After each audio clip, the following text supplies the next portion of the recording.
윤석열 대통령이 오늘 헌법재판소에서 열린 탄핵심판 3차 변론에 직접 출석했습니다. 윤 대통령은 오늘 직접 발언에 나서 부정선거 프레임을 재차 언급했고 일부 혐의들을 부인했습니다. 자세한 이야기 사회부 민소은 기자에게 들어보겠습니다. 민 기자.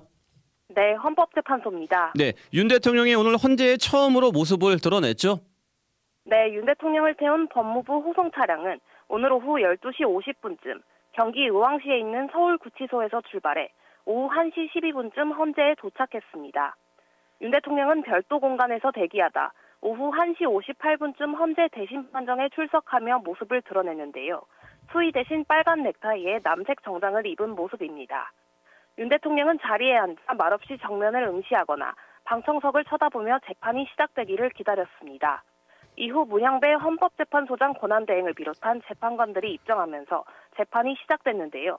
문 대행이 국회 측 출석 여부를 확인한 뒤 피청구인 본인 나오셨습니까? 라고 묻자 윤 대통령은 자리에서 일어나 고개를 살짝 숙인 뒤 다시 착석했습니다. 네, 현직 대통령이 자신의 탄핵 심판을 위해 헌재에 직접 출석한 것은 헌정사상 처음 있는 일입니다. 윤 대통령 오늘 변론에서 준비된 입장을 밝혔지요? 네, 그렇습니다. 재판이 시작되자마자 문 대행이 피청구인이 소추 사유에 대한 의견 진술을 희망한다면 발언 기회를 부여하겠다고 말하자 윤 대통령은 양해해 주시면이라며 발언 기회를 요청한 뒤 허가를 받아 직접 발언에 나섰습니다.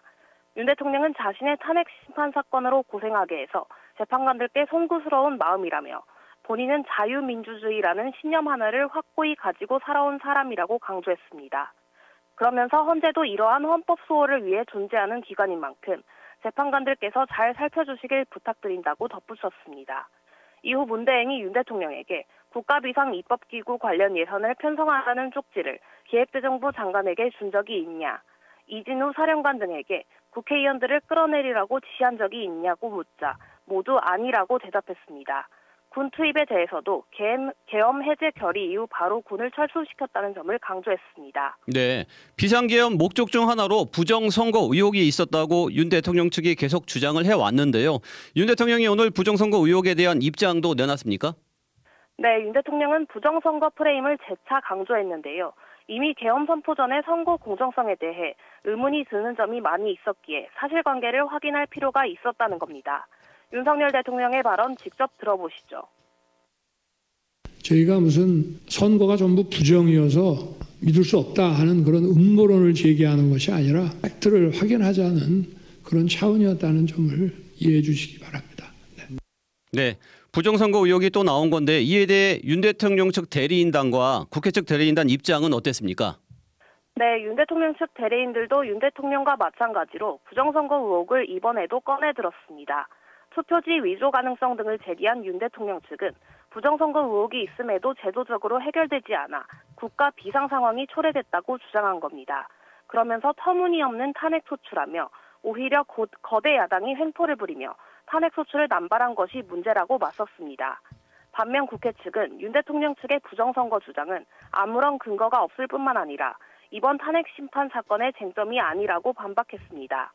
국회 측은 또 부정선거 의혹은 윤 대통령이 계엄을 선포하고 병력을 동원해 국회에 침입했다는 국회 측 소추 사유를 정당화하지 못하고 계엄 실패 이후 사후에 계엄을 정당화하기 위해 만들어진 논리라고 지적했습니다. 네, 민 기자, 향후 탄핵 심판 일정도 간략히 짚어주시죠.